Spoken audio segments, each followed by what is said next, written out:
Hello, and thanks for joining us on your channel of choice, AIT. Welcome to People, Politics, and Power. Well, Nigeria continues its quest for a strong democracy built on a united virile federation as it looks to its youths for a bright future. The Wikipedia defines youth as the time of life when one is young, the time between childhood and adulthood. It is also defined as the appearance, freshness, vigor, and spirit, characteristics of one who is young. It is generally assumed that it is when one is young and vigorous that he or she can put in the best into any endeavor. There is no debating the fact that Nigeria has in history had a very full dose of young leaders predating the present dispensation. In post-independent Nigeria, especially in its political landscape, just smarting from a period of colonialism where youths who imbibed the culture and discipline of leadership, people like obafemi awolowo, nnamdi azikiwe, abubakar tafawa balewa, who were in their 40s. Yakubu Gowon became head of state at the age of 32. Murtala Muhammad became head of state at the age of 38. Ibrahim Babangida in his early 40s, and Muhammadu Buhari just 38 when he first became head of state. Now, in the present political dispensation, there has been a fair representation of youths in leadership positions, at least at the state level. It is left to individuals' imagination whether or not at that level these young leaders lived up to the general expectations. It is often said that the youths are the future of this country. That is a truism. It is only true of intellectual disciplines to assume the leadership role, of course, and there are millions of them. But we cannot say that of those of them who are at that age bracket, that they have set their minds on pecuniary gains, because they belong to that impressionable age. They indulge in acts that are inimical to national cohesion. Notably, though, there are youth vanguards who are becoming politically active and showing traits of leadership qualities. Now, we can recall quickly the Not Too Young to Run group, which is making conscious efforts to develop a paradigm shift, at least on the political front. From the foregoing analysis, the mind is set on achieving what Macron has done or is doing by emerging president of France at the age of 39 in 2017. We need to examine the hurdles the youth will overcome to achieve that feat in Nigeria. On the political field, what are these hurdles? What should be done to dislodge them? Can any youth muster the political and financial wherewithal to overcome the influence of money bags and godfathers to attain those positions in governance and politics? Well, joining me to interrogate these issues are three very eminently qualified young Nigerians. And I'm joined by the national chairman of the Young Democratic Party, Georgina Dakpopo. Thank you so much for joining us, Thank Georgina. you for having me. And of course, the National Deputy President of the Nigeria Youth Council, Oladimeji Ekemba. Thank you for having me, so sir. much for Thank you joining for us. having me, sir. We also have a youth from the Not Too Young to Run group with us in the studio. He's in fact a member of the strategic team of the Not Too Young to Run. He's Dr. Lars Eze. Welcome. Thanks for having me. Well, welcome, ladies and gentlemen, to the program. we're going to be looking at what the youth can do as we move towards 2019 and in the discharge of what the young people feel Nigeria should look like. But before we go into our discussion, we would like to take some sound bites from some Nigerian youths who are pushing very hard to create an opportunity for young Nigerians to run for elective political positions. Let's take a listen.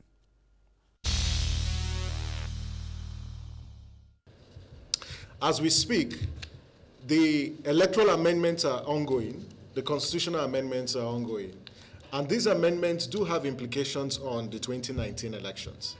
And if we don't conclude this process in an expeditious manner, it will undermine the 2019 general elections. We are already in a state of national emergency with the delay in the passage of these laws. And so the president, the procedure, the constitutional provision is actually 30 days. If the president does not assent to a bill after 30 days, the National Assembly can actually veto the president. But we are putting this on record that considering the fact that we're in a national emergency, considering the fact that if the constitutional amendments and the electoral amendments are not concluded in the next couple of weeks, they could potentially undermine the integrity of the elections. Thank you so much for staying with us. Now to our discussion, and of course, Georgina Dakpopo, Oladimeji Ekengba, and Laz Eze are very much in the studio. Let's begin by looking at what you would all consider to be the major hurdles for young people to get to public office.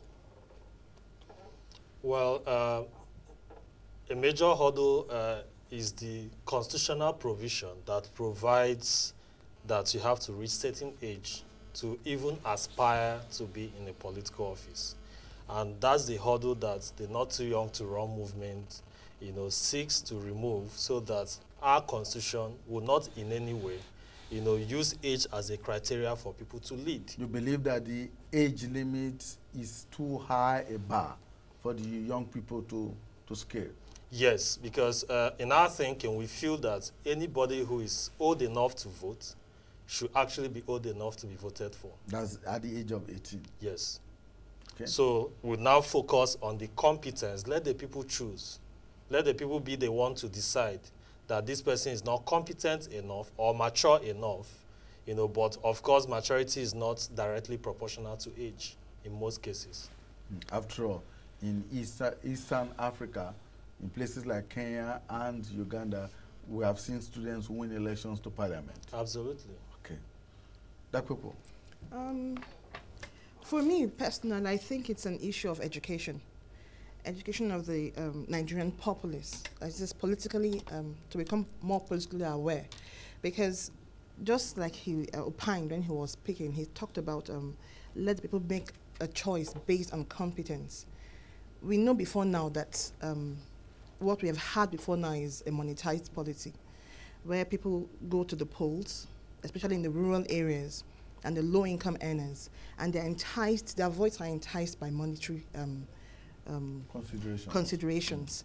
If we have more politically aware people, more civic education, people will realize that the power actually belongs in their hands, and it's not in the hands of these politicians, in quote, who have spent years in the corridors of power and amassed so much wealth that they think they have the power to determine who should become come into elective office, who should come into governance.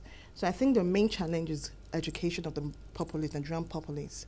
And of course, if that's settled, this issue of monetizing politics would considerably not have so much impact in the Nigerian We'll come to the issue of monetization, but if the age bar is so high, even with competencies that are glaring, is it possible that, it's almost impossible that political parties, which are the vehicles by which you must get to power anyway, yes, is it until, of course, independent candidacy becomes a constitutional imperative? Yeah.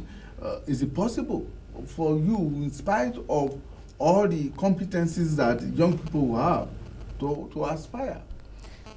That is, if your question is if age has, of course it does. I agree with what he said. Age has a very, very vital role to play in that regard.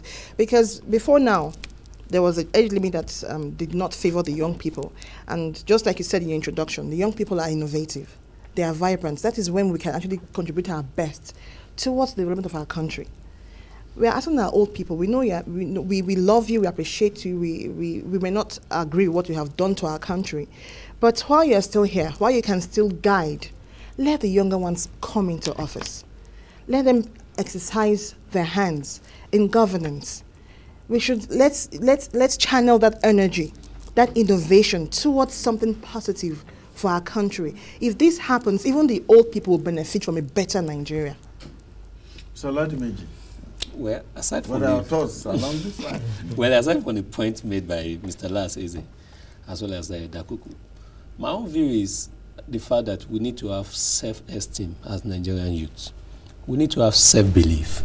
Now, it's a question of even if the age barrier is removed. Do they lack that at the moment? We do. I must confess here. You see, positions like councillorship, chairmanship are not, some of them do not have age stipulation. But yet you see youth, even with SSC, an old man of 80 is contesting for councillorship, and a youth of 25, 30 is there watching. Is even the one carrying bags for the man that want to contest. That's lack of self-belief. So to me, my view is we should have the belief that we can do it. Well, let's start from there. But let's start from identifying what you think is responsible for the lack of self-esteem. It's the fact that there is this general practice and connotation that youth are future leaders. I, as a person, I believe we are today's leader. So the moment we have that belief in us, you cannot pass an exam if you don't have the belief that you are even qualified to write the exam. Let's have the. I want to appreciate what the not too young to run bill group are doing. But the fact is that let's start. So even complement what they are doing. Let's have that belief within ourselves that I can do it. You can do it as a youth. And where there are instances, we've had Speaker Dimeji Bankole. Yes, I don't want to comment on whether he did well or not.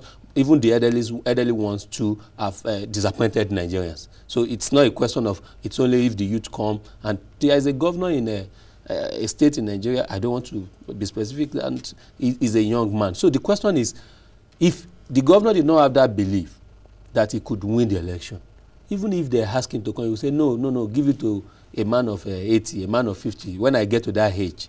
Some youth have the belief that even if you call them for leadership posts, they will say, no, wait, let me get to that level. I'm not yet at that level. So we should, our self-belief, our self-esteem is part of the problem we have. Dr. What do you think is responsible for this lack of self-esteem by this generation? Yes. Because like we said at the beginning, we have had young people drive the political process, right from the anti-colonial struggle. Yes. We have the likes of Chief obafemi Awolowo, a young man. Dr. Nnamdi Azikiwe, young man. Tony Enaho, young man. I mean,